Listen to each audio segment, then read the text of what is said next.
মিষ্টির দোকানের ঘর থেকে আশঙ্কাজনক অবস্থায় উদ্ধার হলো এক কর্মীর দেহ।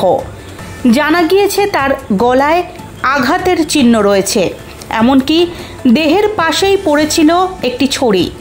ফলে আত্মহত্যা নাকি খুনের চেষ্টা তা নিয়ে তৈরি হয়েছে রহস্য। ইতিমধ্যেই ঘটনার তদন্ত শুরু করেছে জোড়াবাগান থানার পুলিশ। কিভাবে এই ঘটনা ঘটল তা জানতে ওই মিষ্টির দোকানের অন্যান্য কর্মীদেরও জিজ্ঞাসাবাদ করা হচ্ছে। এমনকি ঘটনাস্থলের ফরেনসিক পরীক্ষা করা হবে বলেও জানা গিয়েছে। মিষ্টির দোকানটি উত্তর কলকাতার জোড়াবাগান এলাকার অন্যতম প্রসিদ্ধ একটি দোকান। এই ঘটনায় আজ দুপুর ৩টা নাগাদ ওই এলাকায় তীব্র চাঞ্চল্য তৈরি হয়েছে।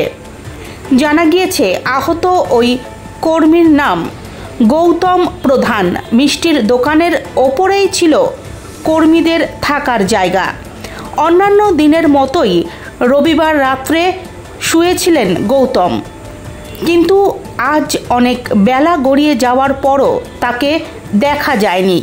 এরপরই তার ঘরে ডাকাডাকি শুরু করেন দোকানের অন্যান্য কর্মীরা, কিন্তু তাতেও সাড়া না দেওয়ায় সন্দেহ তৈরি হয়।